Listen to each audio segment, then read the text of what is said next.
WBCB presents Pro Wrestling Weekly. The longest-running pro wrestling radio talk show in the history of terrestrial radio. And he's obviously Michael Cole. Call in with a question or comment at 215-949-3232 or 888-922-2149. Talking wrestling. Yeah. Because that's what this show's about. That's what we've been doing for over 16 years. No. It's about sports entertainment. And now here are your hosts of Pro Wrestling Weekly, Fearon and Lucas DeSangro. Will you stop marking out over there? Sorry. Move over, kid. I'm taking your microphone. You're shallow, you know that? I'm running on 2 hours of sleep. I don't remember what the hell I do anymore. Shut up!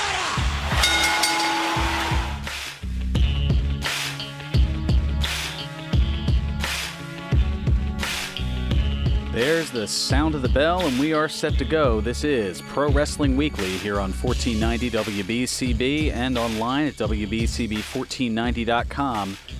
Fearon Derry here with you as the theme seems to be going flying solo as Lucas, the self-professed, more like the me-professed Mr. Part-time.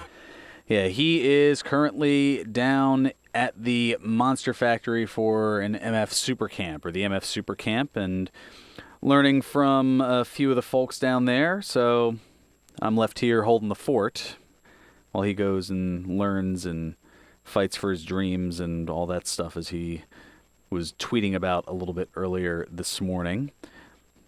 But getting to learn from quite a few folks, and that's certainly not a bad thing. Quickly pulling it up here, the specifics, because I kind of sort of remember, but there's a lot trying to keep track of. So yeah, Ricky Reyes is there from Lucha Underground, Brutal Bob Evans from Ring of Honor, Ian Riccaboni, the Ring of Honor play-by-play commentator, former Factory alum, just to name a few. So we will not be hearing from him this week. Next week, that's probably about a 40% chance, I suppose. And also a 20% chance of showers. No, I don't know. But yes, trying to keep things lighthearted as best I can, but not a lot of good news when it comes to a couple of deaths in the wrestling world. We'll go chronologically here. First off, this past Wednesday, Thomas Billington. You might know him better by his ring name, the Dynamite Kid. He died this past Wednesday on his 60th birthday. Man, what a way to go. That's for sure. Well, yeah, you may remember him best for his run as one half of the British Bulldogs tag team from back in the mid-'80s, 1984 to 1988, with the World Wrestling Federation, also having a tag title run in there as well. But he got around and wrestled more than a little bit, to say the least. I mean, he was pretty much all over the place. He wrestled for New Japan Pro Wrestling, All Japan Pro Wrestling, the Canada-based Stampede Wrestling, Stu Hart's promotion, just to name a couple. And while he was an influential performer, he merged wrestling styles from Britain as well as Canada, Mexico, and Japan. And, well, that influence was seen by a lot of, really, the last generation and a half. I know one name, for better or worse, who was a huge follower of Billington's was the late Chris Benoit, who idolized him growing up and adopted a similar moveset, including that swan dive headbutt and snap suplex. So that kind of aerial attack that was a little bit ahead of his time in that regard. The drawback to it was it led to a lot of health issues. In fact, in 1997, after, I was going to say, he wrestled all the way up until 96, it looks like. Yes, his final wrestling match was at a Michinoku Pro event, and he ended up having a seizure that sent him to the hospital, and it turned out that after a great deal of complications that he experienced walking due to a lot of different back and leg injuries over his career, he actually lost the use of his left leg. and had that paralyzed left leg and ended up using a wheelchair, which he would be in for the rest of his life, the better part of the next just over 20 years. He was cared for by his second wife, Dot, and he was told he would never be able to walk again. In fact, that headbutt, which, we've heard bad things regarding not just Chris Benoit, but also here with the Dynamite Kid. The inventor of it, Harley Race, he's stated that he regrets ever inventing the move because along with the head trauma that comes from it, it appears to cause spinal problems as well, and that may have contributed to his disability.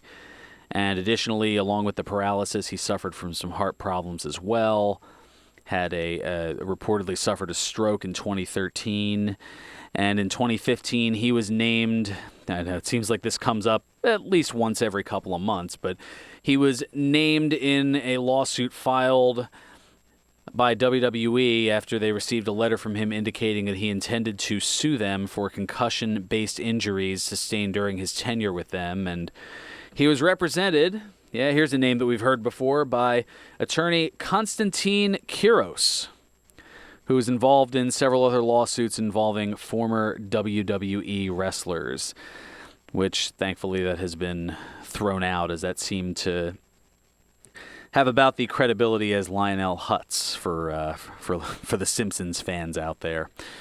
So yes, Thomas Billington, the Dynamite Kid, dead at the age of 60 and passing on his 60th birthday, June 5th.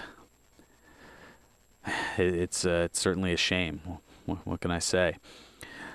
Well, to try to brighten things up a little bit, we're going to go ahead and take a look at the local scene, courtesy of, I believe, live on location down at the Collector Fest is none other than Ed from Northeast Philly. Good afternoon. Can you hear me? I can hear you, and I can hear a lot of hustle and bustle in the background, which leads me to believe that you are, in fact, live on location from the Collector Fest. Yeah, I was trying to get a hold of Bully Ray, but he just went to... I'm not going to say. Well, I was going to say, Bully Ray, while I do appreciate it, I know that he is, his time is very precious, and the last thing that I want to do is get on his bad side. So while the effort is appreciated, I know from having personally interacted with both he and Devon that Devon is the more personable of the two. We'll put it that way. Like I said, the convention runs till about 3, and then they have House of Hardcore tonight. Yes, so you still have a chance to head on down now if you want to start making your way, those out in the radio land. It's at the 2300 Arena down in Philadelphia, the old ECW arena, and a litany of stars that are on the scene there. You'd mentioned Bully Ray. Looking at the advertising, there's Renee Young, Bob Backlund, Charlie Caruso, Big Cass, Gail Kim, Bob Holly, D'Lo Brown, Gangrel, Jeff Jarrett. Jeff Jarrett's definitely been getting around. We'll talk about him a little bit later. Tito Santana. Big Cass. Yep, Big Cass is here. Jimmy Hart. The original ECW crew. A lot of ECW originals from what I see here. Including New Jack and Mustafa. The Gangstas are down there. Justin Credible's advertised, as is Mikey Whipwreck, Jerry Lynn, Shane Douglas. Yeah, if not for the fact that it'd be over by the time I got there, I would be hopping on the car now. And King Kong Bundy, I think you mentioned him. Actually, King Kong Bundy must be an unadvertised surprise, as I don't see him listed on at least on the website here. And somebody who has certainly made a name for himself as of late, kind of a rebirth in his career, PCO, probably better known from back in the 90s as Carl Ouellet or Jean-Pierre Lafitte or a few other characters, Pierre of the Quebecers, but in his early 50s, making a very notable comeback in Ring of Honor. Yeah, and Brian Cage is here, too, from Impact Wrestling. Yeah, Impact's Brian Cage is there, Angelina Love, Robbie E., Joey Ryan. People. Oh, yeah. Both of them. Oh yeah, Velvet Sky as well. Yeah. Oscar from Men on a Mission. He's a really cool dude. I got the chance to work with him on a charity event in Jersey last summer, or actually it might have even been 2 summers ago now. The time just flies on by, and I mean he's an absolute class act. Really, all 3 members of Men on a Mission are. I mean, the late Mabel, Mo, I've gotten to see through or gotten to work with through the Monster Factory. He was up for a camp earlier this year. And Oscar, a class act as well. So just to name a few. Duke the Dumpster Drosy is at the Collector Fest. Yeah, that's what I meant to. I just seen somebody pick up his trash can. Oh goodness, yeah, it pains me a little bit because when people look back at that new generation era and point to certain things that left professional wrestling less popular, his name seems to be one of the first ones that come up, more so because of his character, not really anything having to do with his wrestling. It's just people look at that whole multi-occupational thing, and it was something that seemed to be commonplace at that point in the mid-1990s in the World Wrestling Federation. I mean, you had Duke the Dumpster Drosy, the wrestling trash man. You had the wrestling race car driver in Thurman Sparky Plug, or better known as Bob Sparkplug Holly. Who was also cute. Yeah, who was also there, exactly. What a segue that is. Gosh, what were some of those others from back then? You had the wrestling hockey player, the Goon. You had Abe Knuckleball Schwartz. Yeah, which, speaking of baseball, Philly's great Lenny Dykstra. I should rephrase that. Lenny Dykstra, who was nicknamed Nails, not to be confused with the wrestler Nails from 1992 in the WWF. And I'll just run down these 2 lists. There's the House of Hardcore tonight. There's Chikara this afternoon in Northeast Philly. Well, that's right. Chikara's final afternoon show of the year. And also CCW tomorrow night at the arena. That's right. This is, we were talking about it a few weeks ago, this is the jam-packed weekend for wrestling, as the later part of the month, not really that heavily booked because of the holidays, because of Christmas and New Year's and everything of that nature. Not to mention the Army-Navy game. Oh gosh, that's right. The Army-Navy, yeah, that thing's going on here. Yeah, I think that started already at 1 o'clock. No, as I'm pulling it up here, it's not until 3 o'clock this afternoon. 3 so o'clock. Make sure if you're heading to the Collector Fest or heading down to House of Hardcore to give yourself plenty of time, as down there in South Philly it's going to be pretty jam-packed, to say the least. Especially 95. Yeah. Or 676, too. Yeah. Are we turning this into a traffic report here, Ed? No, but traffic reports. Yeah, but no. In all seriousness, it's definitely an interesting time, and I don't know. The Army-Navy game has bittersweet memories for me, but that goes back about 13 years. That was the last sporting event that I got to go to my father with. So that's he ended up passing 8 days later. So that's the 2005 Army-Navy game.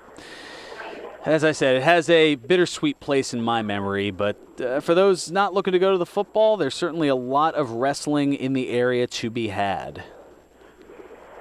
Yeah, that's about it. Go Icons, go HOH. Yes, thank you so much for the live on location look at the local scene, Ed. See you next week. Yep, we'll catch you back in studio next week. Well, I'll be here in studio. You'll be phoning from not inside the 2300 arena. And yeah, we're gonna, just like that, we're already through our first segment here, so we're gonna take a timeout. We'll come back, we'll talk, we can get into some memories of the Dynamite Kid, and then another noted legend who also passed on Thursday, and we'll talk a little bit about his life and career, and get into some other stories that seem to bounce all over the place, whether it's and in similar themes. Some of it's football related, some of it is military related, And some of it, well, some of it's just more not good news in terms of viewership. So all that and more, this is Pro Wrestling Weekly here on 1490 WBCB and online at WBCB1490.com. Dream about helping others as a career? Are you naturally caring, intuitive, or have a keen entrepreneurial mind? Then Gwynedd Mercy University is talking to you.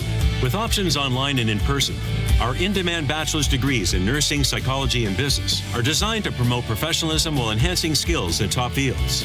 Students say GMercyU provides affordability, convenience, and flexibility. Stand out in your career. Visit gmercyu.com or text Mercy to 343-434. 7 out of 10 parents in Pennsylvania don't secure their adult beverages, and that could open the door for a curious child to try them. Even if your alcohol is kept safely, is that the case at the friend's house hosting the sleepover? Find out what you need to know. Start the conversation to keep your child safe from underage drinking.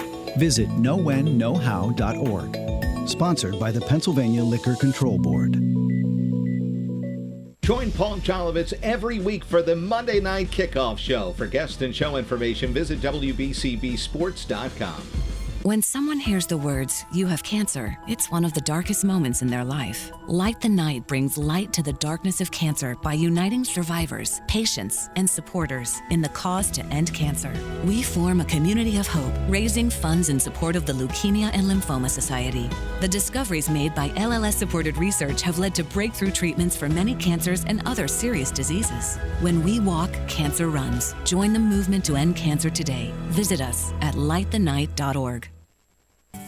Schedule a retirement planning strategy session with TFG Wealth Management. Mark Freed previews his technology others don't have access to and methods other professionals don't consider. Mark's maximum planning process takes you to and through a successful retirement. Call 866-296-8156. Mark Freed at TFG Wealth Management. That's 866-296-8156. Investment advisory services are offered by TFG Wealth Management, LLC, a registered investment advisory firm in the state of Pennsylvania. Insurance products and services are offered through the Freed Group. TFG Wealth Management, LLC, and the Freed Group are affiliated companies. See, I just got the Luigi death stare from Fearon, so we might have to... I didn't give you the Luigi death stare. That's not true. You're breaking kayfabe. Breaking cape. I'm going to break something else during this commercial. There we go. That's what I like to see. And now, more Pro Wrestling Weekly with your hosts, Fearon Derry and Lucas DeSangro. Are we getting into that controversy again? I know how it feels, and it's not fun. Welcome back to Pro Wrestling Weekly here on 1490 WBCB and online at WBCB1490.com. Fearon Derry here with you, and here on my own. Yes, Lucas is down at the MF Super Camp down at the Monster Factory, and next week, well, we'll see if he's going to be here, although next week is the big MFPW event, Everything Changes. Oh, how fitting that is. We'll have to see how that affects things here as well, and the future of Pro Wrestling Weekly. Or at least the future of the contents of Pro Wrestling Weekly. We'll just leave it at that. But yes, so yeah, the mood's a little bit weird today, I'll admit. I mean, longtime listeners of the show, that when it comes to talking about wrestler deaths, it's never fun. And I try to keep things light-spirited, but it brings a negative.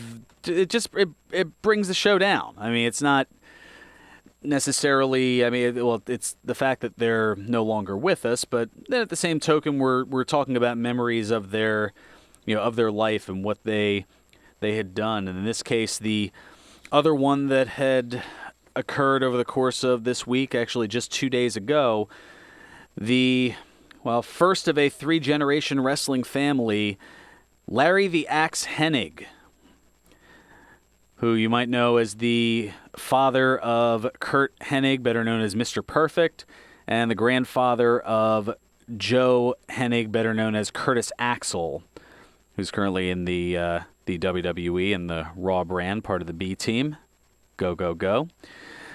But, Hennig known as the Axe based off of that signature and sometimes finishing move as well, dropping a full weight elbow onto his prone opponents. When you have that 6'5", 320-pound frame, it definitely feels like an axe coming down. And, well, Larry Hennig making his name known in the 1960s and into the 70s as well through the AWA, the Minnesota-based American Wrestling Alliance with Vern Gagne. And ending up suffering a knee injury that took him out for a little while, and then in the 70s became a good guy, a fan favorite, and went all the way up until even into the 80s, retiring in 1985, and along the way he wrestled against his son, Curt Hennig. So one of those rare father-son moments that you seldom see. You saw it with the Hennigs, you saw it back in the early 90s with the Rhodes, Dusty, and then son Dustin, who would go on to become Goldust, just to name a few. Hennig passing away of renal failure at the age of 82, and another difficult one, to say the least. And, especially for Larry having outlived his son Curt, who, Mr. Perfect, passing away 15, almost 16 years ago. And looking back here, in 2007, the Axe had shared a few words with USA Today regarding premature deaths in professional wrestling after Chris Benoit's passing in 2007, and had a thing or two to say, including regarding his own son, who was only in his mid-40s when he passed away. All right, so now that we've got a little bit of a, not quite sigh of relief about all the downer stuff out of the way, but at least the worst part of things, I guess, has moved on in terms of the delivery of the news here. So let's get to something that we can at least have a little bit of a chuckle about. And as we dabbled into briefly last week, we got to hear a little bit more from good old Vinnie Mac regarding... Ladies and gentlemen, this is the XFL! I can never get tired of that. But yes, the XFL announcing the 8 cities that will host teams and also announce the stadiums that the teams will play in starting in 2020. And the winning cities are, you've got, big shock here, New York, New Jersey. They're going to be playing at MetLife Stadium with that 82,500 capacity. Makes sense, especially with WrestleMania coming there this April. Added publicity to kind of hype up the return of the XFL. There are going to be 2 teams in the Lone Star State, the state of Texas. One is going to be in Arlington, Texas, at Globe Life Park. No, it's not going to be the... no, definitely not getting the Palace at Dallas down there, that's for sure. That monstrosity. But still, the Globe Life Park holding a little over 52,000. And then also Houston, Texas, they're going to have a team at TDECU Stadium that holds 40,000. The StubHub Center in Los Angeles will be home to a team, as will the Dome at America's Center in St. Louis, Missouri. Throwing a bit of a bone to St. Louis as the football fans there, having lost the Rams to Los Angeles, and we're now looking for a pro NFL team, and they've got one in the form of the XFL. Yeah, I don't want to throw out my throat by doing the Vince McMahon epiglottal throaty thing. Yeah, we'll save that for Twitch McMahon when he shows up here. Also, Seattle, Washington will have a team at CenturyLink Field. That's a nice 72,000-seat arena. Tampa, Florida is getting a team, Raymond James Stadium.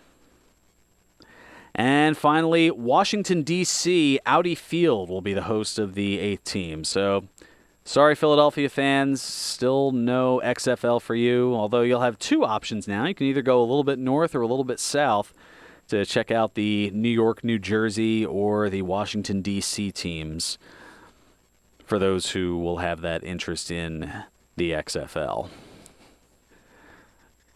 I don't know. Maybe I'm playing the game of we'll see it when it happens here. There's so much regarding the overall landscape of things, and adding to the mix, and I know we talked about it a little bit before, is the looming cloud that is set to commence play just a couple of months from now. The Alliance of American Football, AAF, and that was founded by Charlie Ebersol and Bill Polian, Charlie the son of Dick Ebersol, who helped co-found the XFL with Vince McMahon. So there's going to be a lot of footballish things going on here, and this is the first chance I've had to take a look at the AAF by comparison, and this is definitely more for the southern United States, as it looks as though the closest, at least the XFL is going to be covering a bit more of the country. The AAF, as I'm looking here, it looks like it's pretty much the southern half of the United States, as you've got teams in San Diego, California, San Antonio, Texas, Salt Lake City, Utah, Tempe, Arizona, and then on the eastern side, you've got Atlanta, Georgia, Birmingham, Alabama, Memphis, Tennessee, and Orlando, Florida. So they're all pretty well regional, nothing in the northeast or northwest or north central areas. So maybe something still to be determined in terms of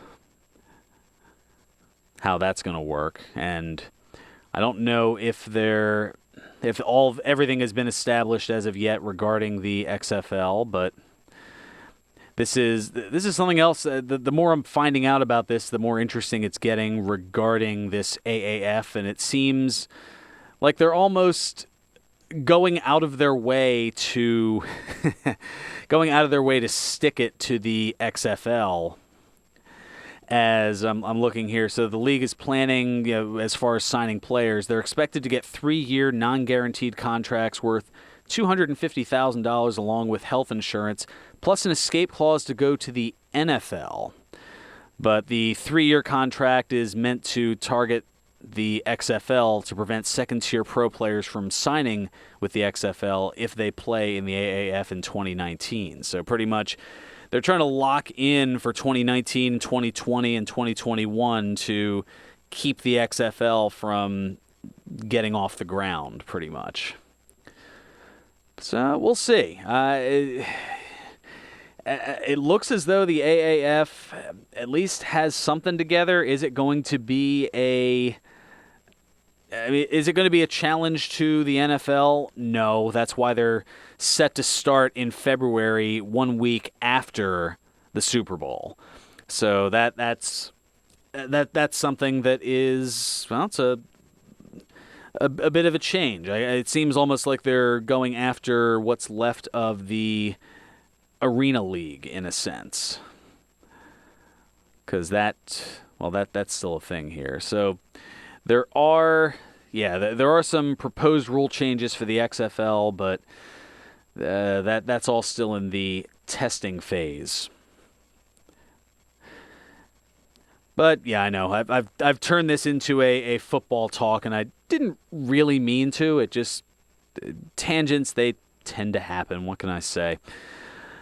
Yes. So getting back into the wrestling realm of thing, well, I mean, at least we'll kind of slowly transition back, as there are 2 other football stories that are related in terms of professional wrestling, a little bit more so. One of them, well, actually both of them involving the NFL, one of them going down to Jacksonville, Florida, where Cody and Brandy Rhodes were in the owner's box at Sunday's Jacksonville Jaguars game in, obviously, Jacksonville, Florida.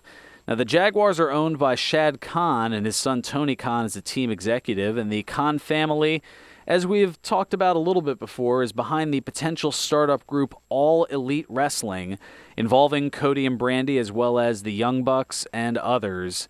And as we talked about before, trademarks were filed for All Elite Wrestling, as well as related names by an LLC that listed TIAA Bank Field, the home of the Jaguars, as its address. So there's definitely some collaboration that might be going on here, and we'll leave it at that. Stay tuned when it comes to that. Now, meanwhile, over a little further west, we had an interesting appearance courtesy of the Tennessee Titans from one JEFFJARRETT. Yes, that's right, Double J Jeff Jarrett, who appeared prior to the Titans home game. He was on the field, and that was on Thursday. He was the honorary 12th Titan. So he appeared at midfield with a ceremonial sword and then held up a WWE SmackDown t-shirt.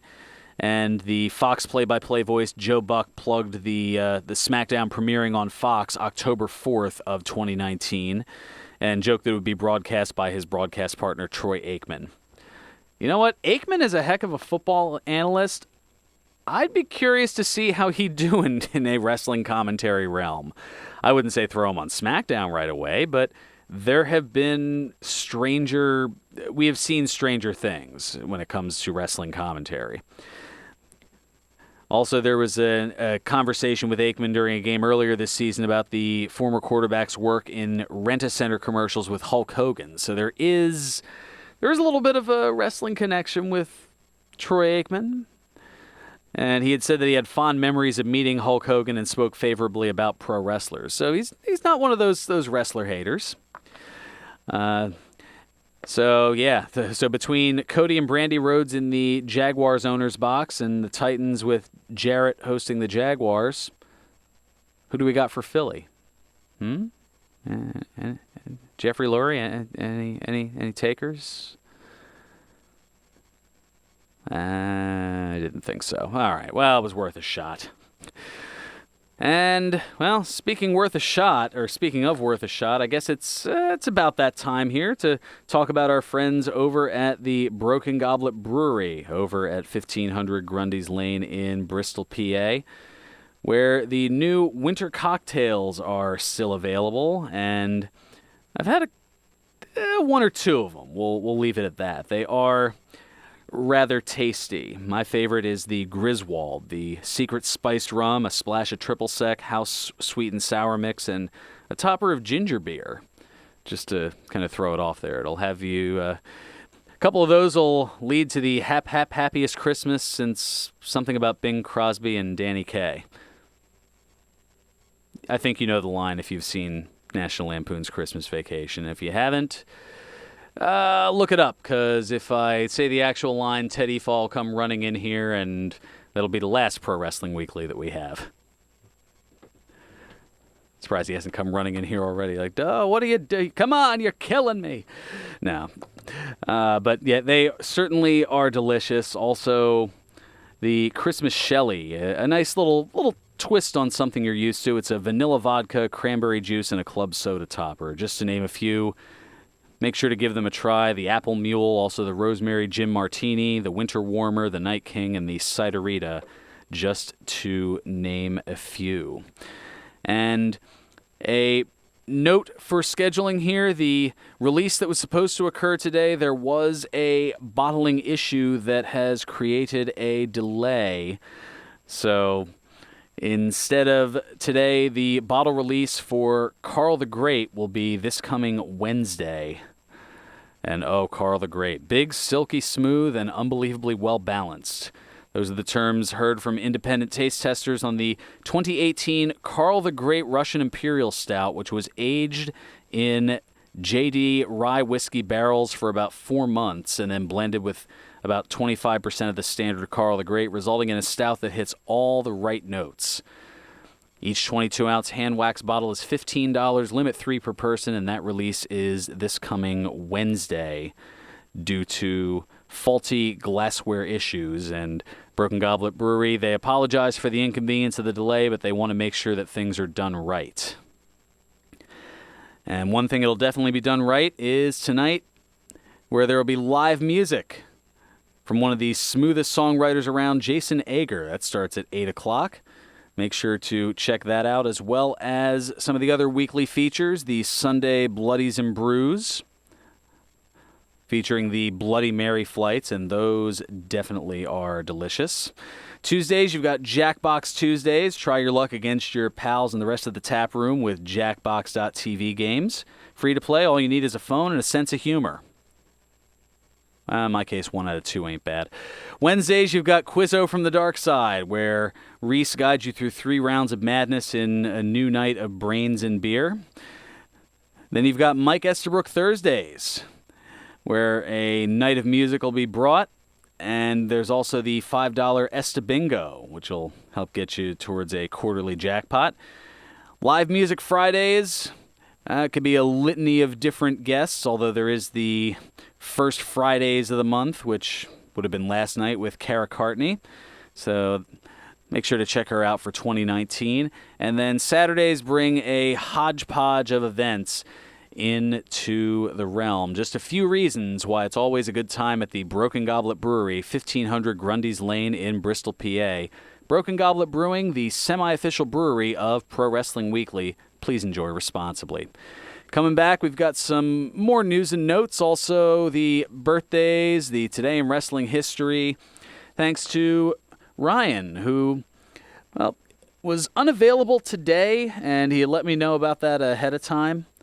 However, he is looking to, since I know that we mentioned before, he's new to the show and kind of, well, Lucas is thinking being groomed as his replacement, and his attendance certainly contributes to that. But nonetheless, Ryan's going to contribute a little bit with a topic that at least is a little bit more in his wheelhouse, since he hasn't quite picked up all the nuances of professional wrestling as of yet. So we'll get more into that on the other side as well. This is Pro Wrestling Weekly here on 1490 WBCB and online at WBCB1490.com. The last thing I remember, I was outside Chicky and Pete's. Of course, George. Chicky and Pete's is Philadelphia's most decorated and award-winning restaurant. I give each of the kids a Chicky and Pete's gift card. It's the gift that always fits. It's almost as good as getting your wing. Yeah, that's right, Clarence. You can get your wings at Chicky's, and crab fries and lobster pizza and a hot beef sandwich. You see, George, it really is a wonderful place, this Chicky and Pete's. Are you a parrot head? Away again in Margarita. Not that kind.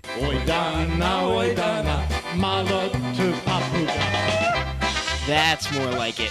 If you're this kind of parrot head, don't forget to check out the Denny O Polka Show every Saturday from 9 a.m. to noon right here on 1490 WBCB and online at WBCB1490.com. All commentators heard on WBCB express their own views. Their opinions are not necessarily those of others on WBCB, including the staff and management. Hey, everybody. This is Pat Wandling at WBCB. I want to wish everybody a Merry Christmas and a Happy Hanukkah.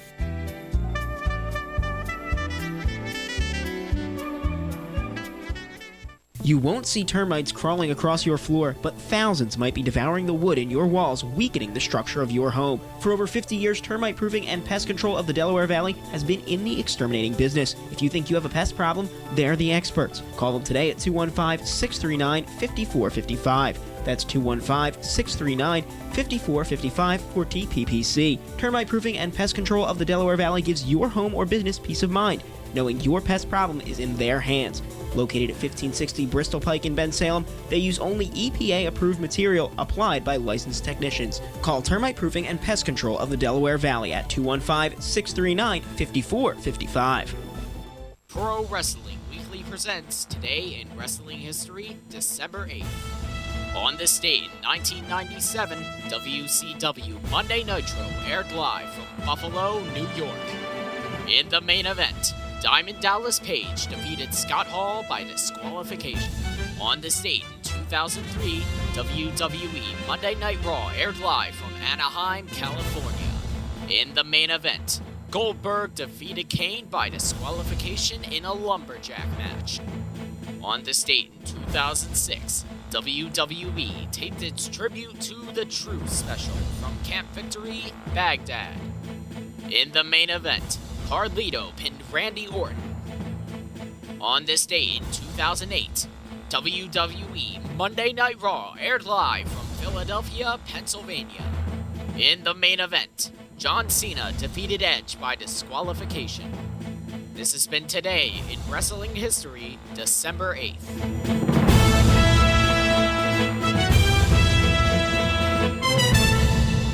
Welcome back to Pro Wrestling Weekly here on 1490 WBCB and online at WBCB1490.com. Fearon Derry here with you, taking you up to the top of the hour and Ted Efaw's Country Roads, where he's got the memory spotlight artist of Joe Bonsall of the Oak Ridge Boys. At least I hope that's how it's pronounced. If not, well, he'll be charging on in here, wagging the fickle finger of fate at me or something along those lines.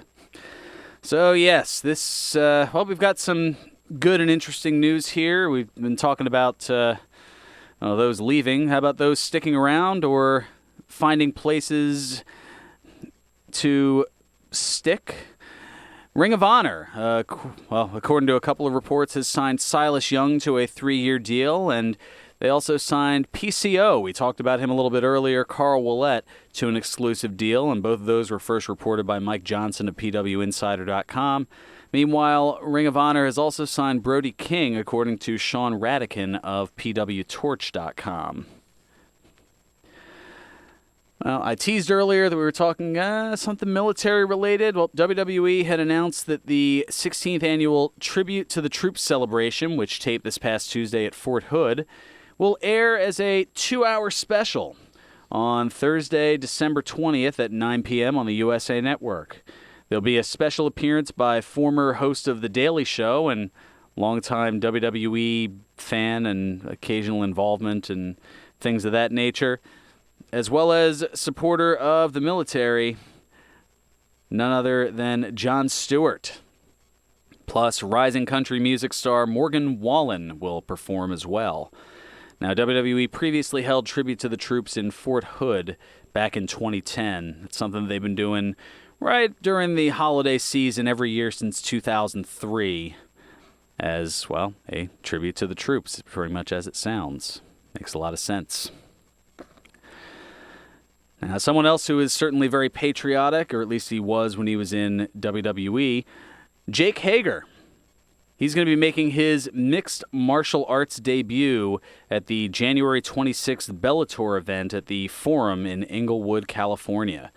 Hager will be facing J.W. Kaiser, who has an 0-1 record in professional MMA, and Hager's fight will appear on the Paramount Network, according to MMAJunkie.com.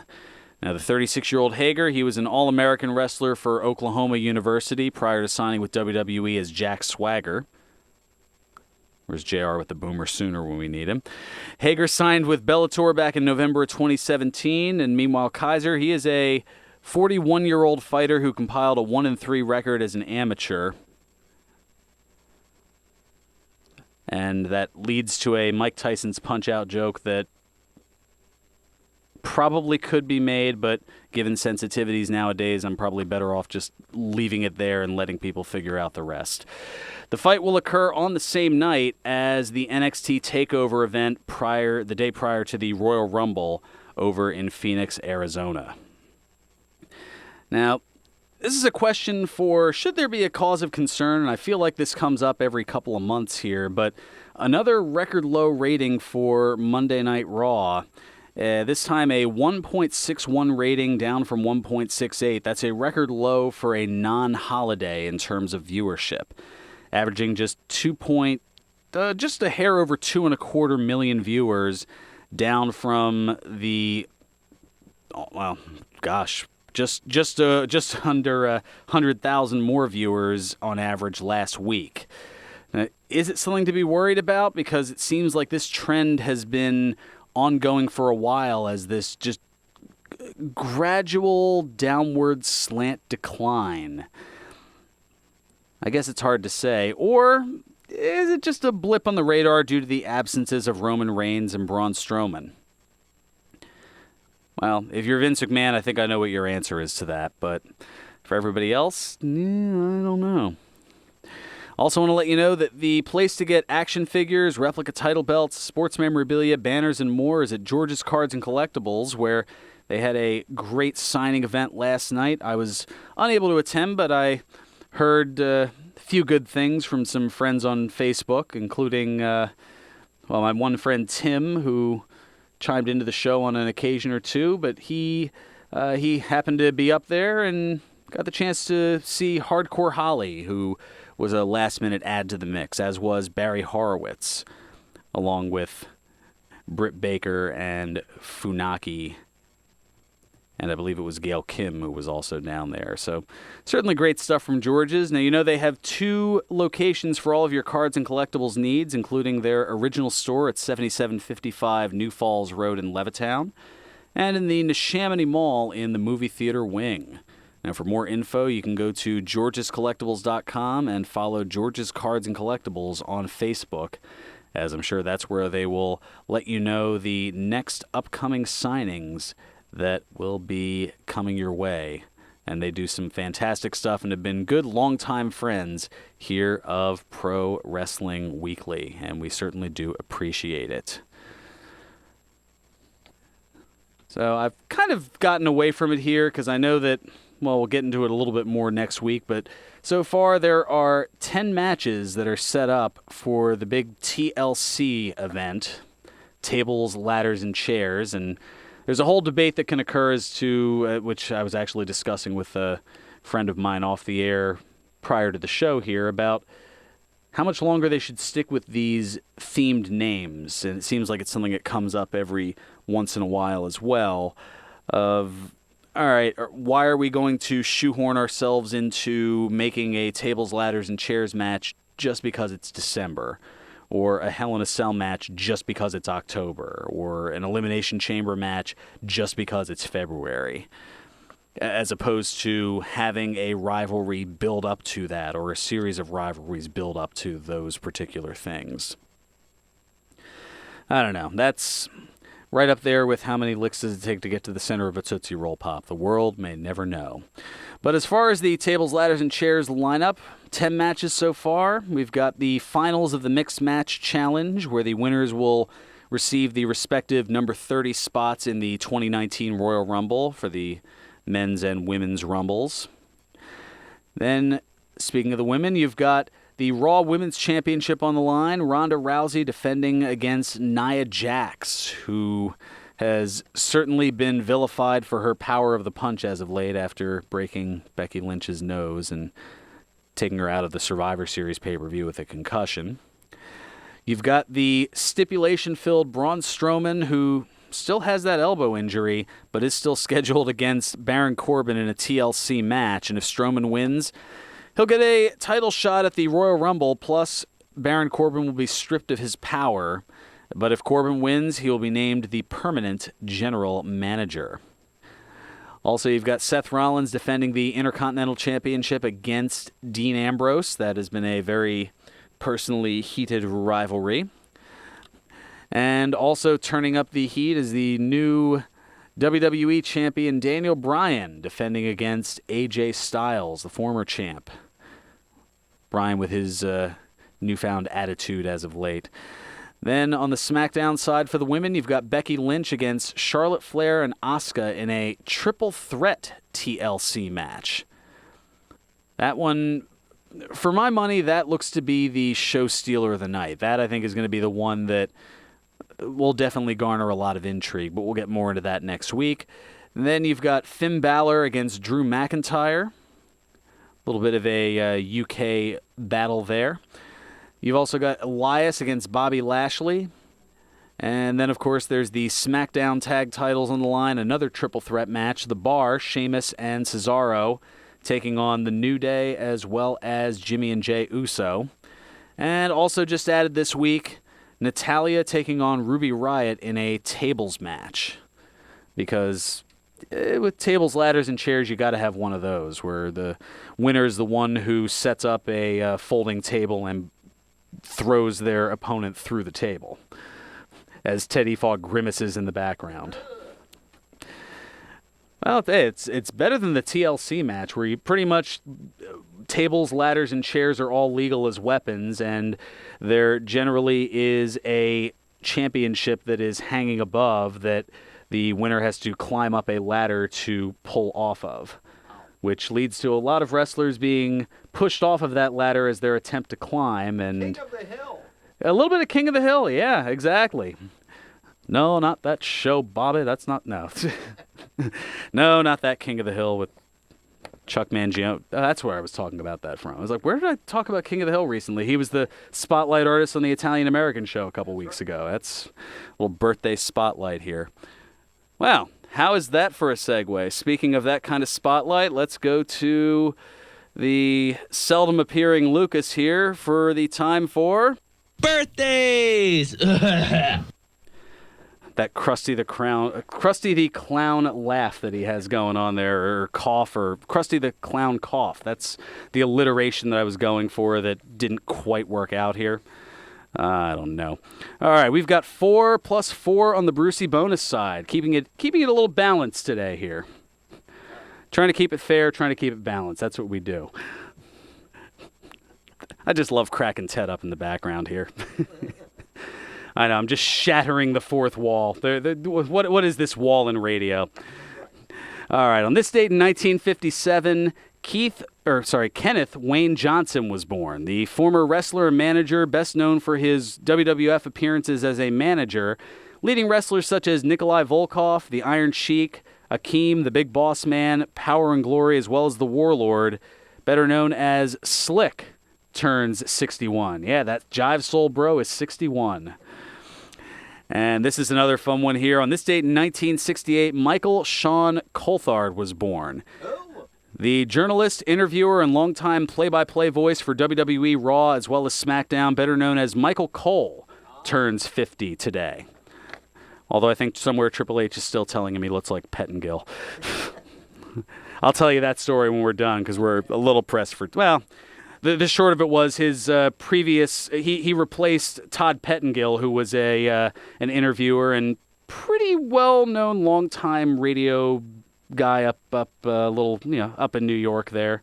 Has a little morning show, but from 93 to 97 he worked for the World Wrestling Federation, and when he left in August of 97, Michael Cole came in and looked pretty similar to him, so Triple H, after basically bullying him a little bit as part of Generation X, kicked him out of the ring and said, "Shut up, you look like Pettingill." Which I'm sure somewhere the Fugazi wrestling fan Mike Samsel is appreciating that reference. All right, on this date in 1982, James Guffey was born. The Ring of Honor, TNA, and independent wrestler better known as Jimmy Rave turns 36 today. And on this date in 1986, Eric Arndt was born. The two-time WWE Cruiserweight Champion, recent Survivor Series party crasher, and self-professed certified G and bona fide stud, and you can't teach that, better known as Enzo Amore, turns 32 today. Yeah, disgraced from the WWE, and he made a surprise appearance in the second row and tried to create a bit of a little bit of a rousting during the live pay-per-view and was quickly escorted out of the building by security. Yeah, nothing like going back to your former place of employment and raising hell. It's going to score points. Yeah, exactly. Yeah, not at all. Now to the Brucey bonuses. Very quickly. On this date in 1939, Jerry Butler was born. The Iceman, R&B singer, creator of top hits, He'll Break Your Heart, Hey Western Union Man, etc. He turned 79. On this date in 1944, Edward Amos Irvine was born, the former NHL hockey player, better known as Ted Irvine, and father of wrestling great Chris Jericho, turned 74. On this date in 1964, Terry Hatcher was born, the actress and former NFL cheerleader from Lois and Clark, The New Adventures of Superman. She's 54 today. Yeah, I know. And on this date in 1982, Onika Tanya Mirage was born, the controversial and influential rap artist with songs including Super Bass, Anaconda, and Bang Bang, better known professionally as Nicki Minaj. She turns 36 today. That's going to do it for me. Ted Efaw is up next with the Country Road Show, and I'll be back next week. Play us out, Nutsy. 1 o'clock and all's well.